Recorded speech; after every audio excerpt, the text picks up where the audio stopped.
Welcome to the MacArthur Memorial Podcast. I'm your host, Amanda Williams. Join me as we explore the life and legacy of General of the Army Douglas MacArthur and discuss a wide range of military history topics, from the American Civil War to the Korean War. Well, welcome everybody to part 3 of our MacArthur Q&A series. I'm Amanda Williams, and here with me is Jim Zobel, and we are both historians here at the MacArthur Memorial. And the MacArthur Memorial receives an amazing amount of questions on social media about MacArthur every single month. And we can't respond to all of those questions. So if you ever have a really pressing research concern, you need to email us or use the research form on our website. But we do like to host a few of these Q&A sessions every year just to answer some of the more popular questions that people submit. And we always have to make sure, though, that we have sources that will help us answer those questions. So keep submitting your questions. We enjoy hosting these sessions. And we'll get right into it because we have a number of questions for Jim to answer today. It's nice to finally meet you in person. It is. It's really nice to be together. Yeah, this is a new format. So we're going to get right into it because we said we were only going to do 6 or 7, but we're actually going to answer maybe double that. So let's go for it. So first question, what type of relationship did the general have with Jay Edgar Hoover? And are there any records of correspondence between them or any face-to-face meetings or mutual friends? We have the correspondence between them. There's only a few pieces that I've been able to find over the years. There's one that Hoover writes to MacArthur in 45. Of course, everything prior to 42 all gets destroyed. So there could have been a lot of correspondence from the 30s. Because in that letter from 45, Hoover talks about they had a very close association in the 30s. And I can see that, especially like with the bonus march when they were worried about all the communists. I imagine they're using the FBI, to investigate a lot of these people that they were looking at. And then during the war, FBI agents are sent to MacArthur's command to help with certain elements of, counterintelligence, espionage, things like that. Because during the occupation as well, FBI goes to Japan to work on treason cases. There's a case with this guy, Kawakita. I'm not really sure what it's all about. Japanese-American? Yeah, something like that. And so Hoover will write him all the time. And we know that MacArthur writes him back, but we don't have copies of those letters. Mm-hmm. Usually MacArthur would keep a carbon of them, but he didn't to Hoover. And it makes you wonder, who does he not keep a carbon with and who does he keep a carbon with? But Hoover will always say, thanks for your letter. I appreciate you writing me. Because I think when Hoover had been at the Bureau 35 years in 52, MacArthur wrote him a letter of congratulations, and it meant a lot to him. So they did know each other, and they do work with each other as far as the FBI helping out both SWAPA and SCAP. But that's all we know. And you've got the book in the archives, Hoover's, is it a memoir that he signed and gave to MacArthur? Yes, yeah. Okay. Next question.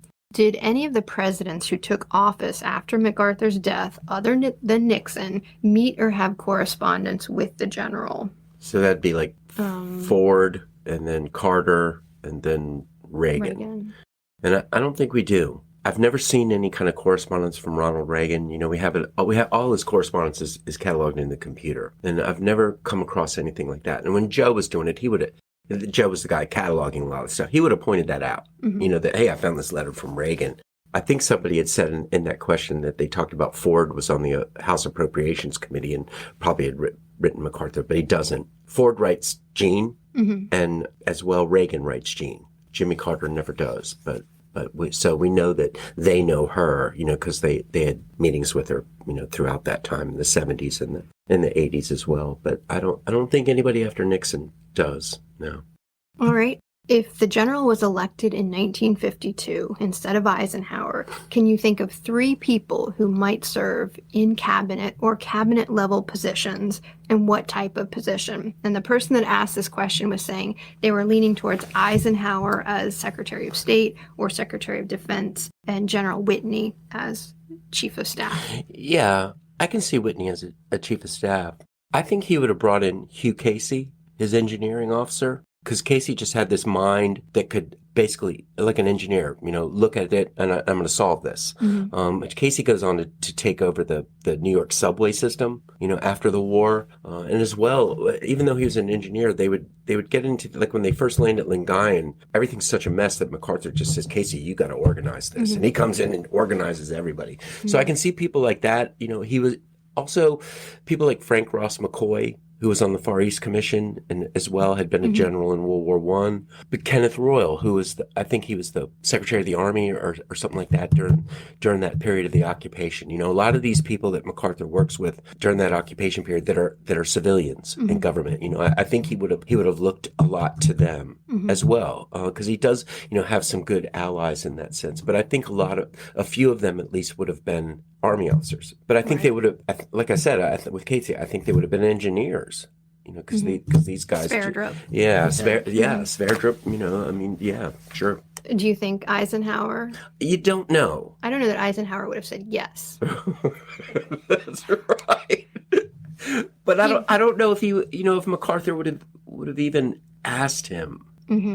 Yeah, that's a difficult one. Or perhaps as like one of those UN ambassadors or an ambassador at large. I could see Eisenhower generating a lot of goodwill. Well, because he does a role like that. MacArthur does go to Eisenhower after he comes home from Korea, and he goes to him and says, you're the only ones the Russians respect. Yes, right. And so and MacArthur, as we know, when Eisenhower leaves him, they're not having a good relationship. But MacArthur puts on his efficiency report, this is the best officer in the Army. So even though they've got that personality thing going, I think MacArthur probably would have said, okay, I can use him. He's pragmatic. This guy's skilled. I can use him. Yeah. I was also thinking Dewey, the politician. Thomas C. Dewey, yeah. Maybe Attorney General, because I think he had been like Manhattan DA. He had been busting crime syndicate stuff like that. So I don't know, unless it would have been like, look, you ran for president so many times and failed. Yeah. we don't need that here.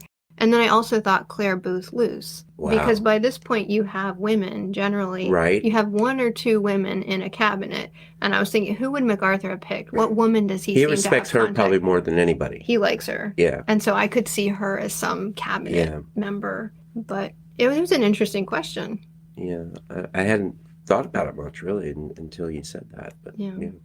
All right, next question. How many combat engagements did MacArthur personally participate in prior to 1919?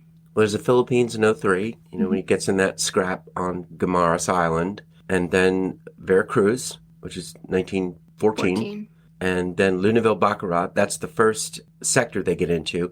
He's on the Richecourt and the Seiche raids there. At the Champagne, we know he's in the Alabama lines right up front when the Germans, come in and basically kick them out of that front line, and then they go retake them. At the Ork River, we know he's all over the place because even Bill Donovan talks about MacArthur has a car then, and he's just driving all over the battlefield. Even though the Germans can see anywhere a car is going, he's all over the place. And then at the last bit of that Ork River, when he takes over the 84th Brigade, he leads that 117th Engineer Regiment in the drive against the Germans. And then at Saint-Mihiel, he's first one in over the wall, carrying a rifle. Carrying a rifle. Yeah, that's what, because they put out the word before the battle went off that everyone would remove their rank insignia, and so he was like, just like anybody, just like anybody else, and that's what Perret says about that. I've seen, about the insignia, but that's the only one I've seen, where he says that. And I don't know where that comes from, but that makes sense. Like you just said, everybody looks like a private in that sense. But we know he had the flu real bad then. But then after that, he's, Côte de Châtillon, he's at the lines when they go through the wire. He's in the back after that, but that's right within the realm of fire. And then at Sedan, he gets captured on the field by the 1st Division guys because he's just out there in the middle of nowhere and he looks like a German officer. So he's in a lot of combat. He's in everything. And like we always say, the goofy thing is, he never said I did this or I did this. It's everybody else. Wow, that guy was crazy. And the trench raid, probably more than a dozen. instances of. Well, and all those citations are for bravery. It's not for standing around or being smart. Yeah. Okay. So next question then, changing course a little bit. So this is about Louise Cromwell Brooks, MacArthur's first wife. The question is, did MacArthur keep in touch with Louise's children from an earlier marriage? Yeah, I don't know. We know that they were really close. During the time, we have all those letters. Louise says, she's just miserable, but she does talk about how he's devoted to them. And, later on, she'll look, in the last part of her life, she'll look at it as the happiest time of her life. So I think that they were pretty well acquainted with each other. There's no letters that I've ever found from Walter, the son, Brooks, but when Jean goes to Palm Beach in the 1980s, Walter goes to visit her with his wife, and so I think that they did have because I think MacArthur taught Walter how to ride a horse when they were in the Philippines, and things like that. So no, I would have imagined that they would write, but that goes back to, does MacArthur keep those letters for the public? Does he just throw them in with the collection, or is that something special to him? And I guess there was never any idea of him adopting them because they have a father. I mean, their mom was, still there. She said she didn't have much of a connection to them in those letters. So it's. But she didn't have a very middle class upbringing, but he did. Yeah. And I feel like at that time in history, a more middle class upbringing is more family related, children, parents, and that's how he grew up. And we know he wanted that family, So I think he was probably very good to them. All right, next question. How did General Douglas MacArthur's working relationship with the Joint Chiefs of Staff influence his strategic decisions and actions during the Korean War? As everybody knows, the JCS, that's the main problem, is the JCS and MacArthur not being on the same page in the Korean War. The thing is, all those guys are Eisenhower guys, Bradley, Collins, Vandenberg. MacArthur knows Sherman from World War II. Sherman likes MacArthur and agrees with him a lot. Like when they had those congressional hearings, Sherman was the only one that was really, looking at the MacArthur plan of blockading the Chinese coast and things like that, and looking at it, objectively. Yes, yes. But the thing is before the war breaks out, they're not on the same page as far as the peace treaty in Japan, as well as demilitarization, because the JCS wants the Japanese to remilitarize, 49 on, because of the Soviets, and they also wanted to turn, I think, Okinawa back over to the Japanese. And MacArthur is not for that. He thinks that was won by the war, and they should be able to use it as long as they need to for the littoral defense. And so MacArthur was really siding more with the State Department than he was with the JCS during those times up to the war. War comes along, they're not for Incheon, but they allow him to pull it off, and then it's like they're scared to voice opposition to him. Even when they get on the Chongchon River and the Chinese come in that first time, they're saying, we should hold on. And MacArthur's like, this is what's happening. We're going to do this and we're going to do that. And they're like, are you using, American troops up by the border, which he wasn't supposed to do? And he's like, yeah, but we have to. And they don't counter him on that, Right. And it's not until the Chinese come in full force that the JCS then kind of finally asserts its authority. Basically over, and they are not, they want to get out of the war. They want to go back status quo antebellum, and MacArthur wants to win the thing, Right. And as late as March of 1951, he's sending plans of how they can win the war, and so, which is, totally against, any ideas they have, because they're looking to get out of the thing. So I don't think that they influenced his strategical decisions much at all. Yeah. I mean, I think he thought. Well, they didn't in World War II either, right? I mean, well, back then though the communications weren't as instant as they are, because now you got the telecons, and the JCS want to talk to him every night, and MacArthur will just like all of a sudden, that's all, sign off, and they're like waiting for something else, and nothing else is coming through. MacArthur's left the building. It's kind of like Elvis, or something like that. I forgot about that. And so I think he doesn't like that. He looks back to the days of Dewey. Right. I'm cutting the cable and I'll be in control out here. Right. So I think in that sense, the time when he was a general and into the modern times had passed him by in that sense. And so it's really not until after the Chinese come in that they do assert their, dominance over them. Right. Okay. So let's see. Next question. Was he aware of Father Emil Kapon?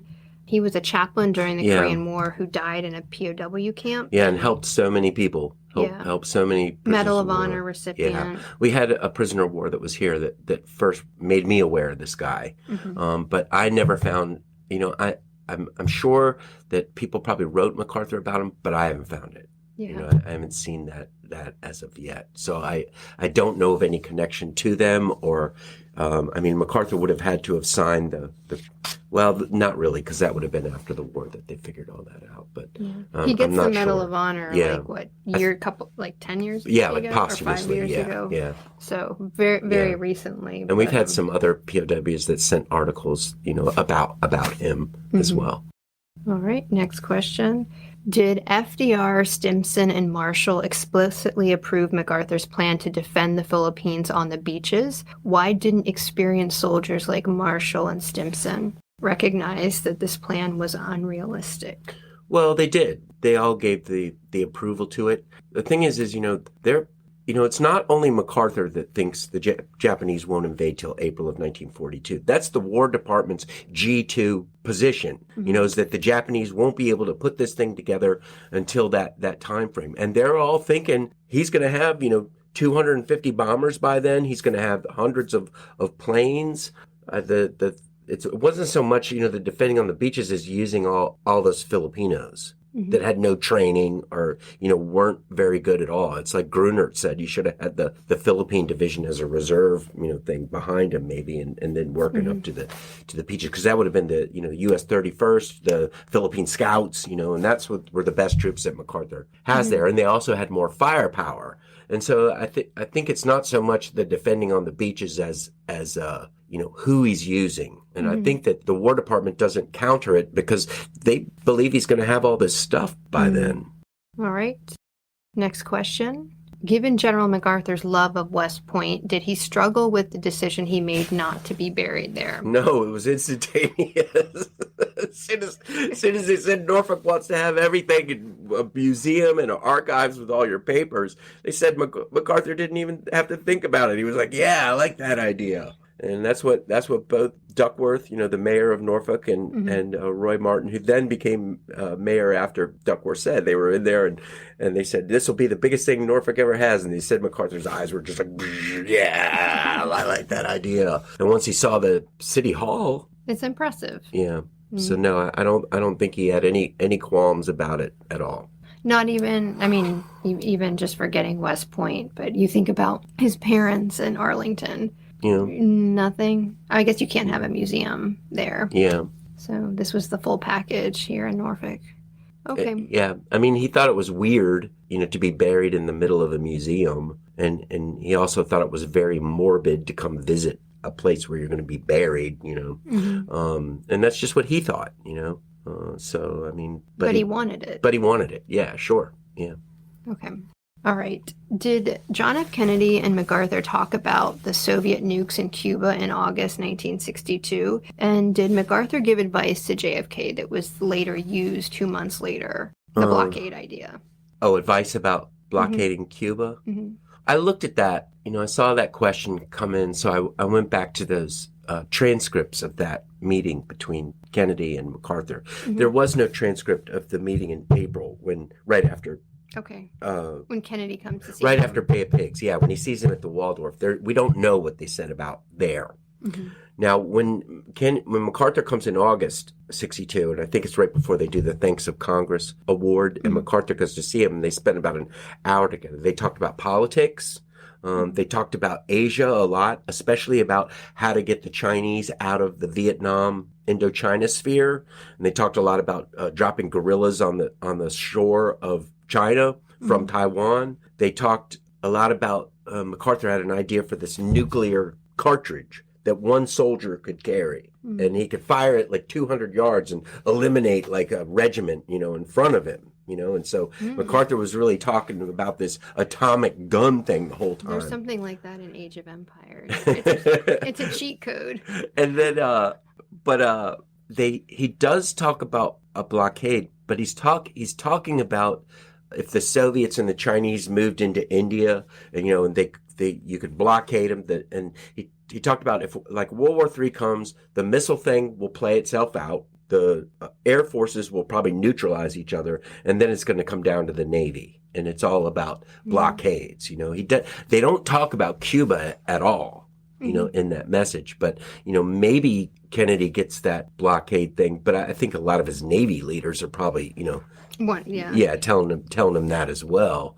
Yeah. But MacArthur thinks that's the most effective weapon they're ever going to have against anything. Because of America's Navy at that time. Because there was nobody that could challenge the American Navy in the 1960s. What countries did MacArthur visit as chief of staff from 1930 to 1935? And I think one of the questions that people have had about these trips is, did he meet Hitler or any other German official that was later involved in World War II? Because he did tell Eichelberger at one point that he met Hitler. Yeah, he did. And we know he goes to France and Austria and Yugoslavia, Romania, Hungary,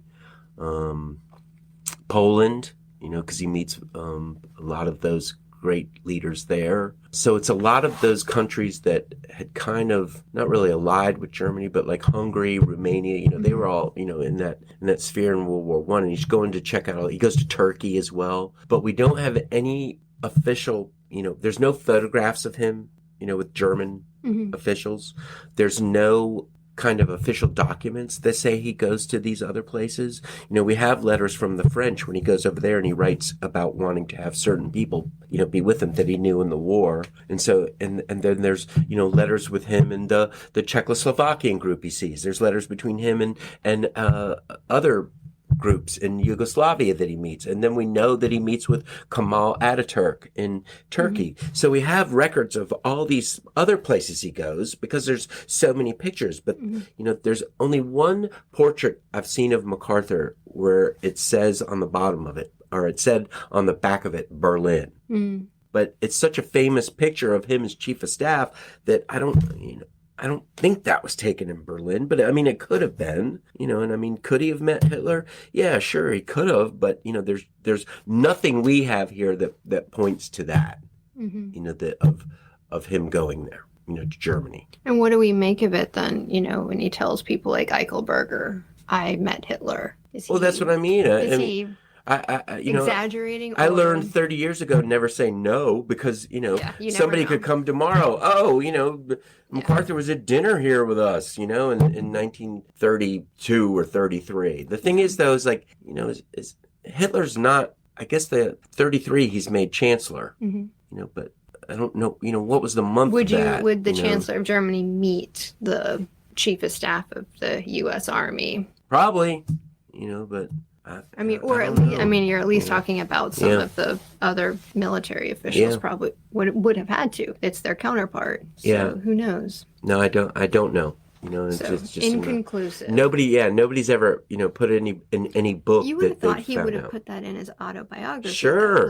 I met this guy and I thought he was a lunatic. And it was Hitler. Yeah. And I knew in 1935 that he was. Right. And if you guys would have listened to me about Blitzkrieg and all this, I could have saved you all a lot of trouble. Because that's what he said. That's what he talks about in that, thing with Eichelberger, that Eichelberger writes down that, I was outside the office and listened to them talk about tank warfare, and so you're like, maybe. Well, but I don't know. We could get a collection in another week that'll answer it. Definitely going to get yelled at, for doubting it. We go by what the sources say, so we'll see. So it's still unclear about that. All right, last question then, and this was submitted by a good friend of ours, Charlie Knight. He says, "Here we go. I still want to know about MacArthur's secret alien files." Of course he does. And you would be surprised, but he is not the only person that asks us about MacArthur and what he knew about UFOs and aliens. So take it away, Jim. He makes all those speeches, even Duty on Our Country speech. He says, I see one day where the world might have to unite against a sinister alien force. And he says that there. He says it in Manila. I think he has one other speech he says it. And then in 55 or 54, Achille Lauro, mayor of Naples or something like that, came to see MacArthur in New York at the Waldorf Astoria. And when he came out, there's a whole New York Times article that Lauro said all he talked about was being attacked by aliens. There's other people that said MacArthur saw a UFO at Clark Field in 45, but we don't know. I found a bunch of Air Force logs of UFOs being sighted in Japan, post-war. But, I mean, a lot of people you would consider just, very level-headed, especially during World War II and beyond, all had experiences where they thought they saw something flying around that they couldn't identify. So, I mean, it's not unusual, but people really seem to, I think because MacArthur's so interested in space, people ask us that a lot. Yeah. But some people are quite serious in their questions. What did he know about things like that? And what were his thoughts? So, right. So again, another one that, sources are still kind of emerging, but things like that. So, all right. I think we have time for maybe one more question. Do you want to do one more question? If you would like to, Amanda. Okay. How about let's go back a little further back in MacArthur history, MacArthur family history. What was Arthur MacArthur and then Douglas MacArthur's opinion of Frederick Funston? Well, they thought he was the king. I mean, Funston's a man of action. They like that kind of guy. And they knew him as being capable. Arthur MacArthur especially, looked at him as one of his, finest commanders in the Philippines at that time. He was slated to run the AEF in World War I, but he had a heart attack right when they were going to choose him. I think he's probably one of the greatest influences on Douglas MacArthur. I mean, that whole Veracruz thing, I think is all because of Funston. You've got to grab a bull by the horns and I'm going to do this myself. And, this will all play out just like it did for Fred Funston. And so especially when MacArthur gets there and Funston's in control, and he'd probably met him before, but he's like, I'm going to show this guy, I'm just as good as he is. So I very good opinion of him. Yeah. All right. Well, I think that's all for now. Okay. So thank you everybody for all the questions you submitted. I think we should do a Q&A 4 at some point. Maybe before the end of the year. Okay, but then don't tell me the questions. And I'll just say, I don't know. I don't know. All right. Well, keep your questions coming, and thank you all for joining us today. Thank you for listening. If you have questions, suggestions, or comments, we want to hear from you. You can find us on Twitter at MacArthur1880, on Facebook as the General Douglas MacArthur Memorial, or you can email MacArthurMemorial@norfolk.gov.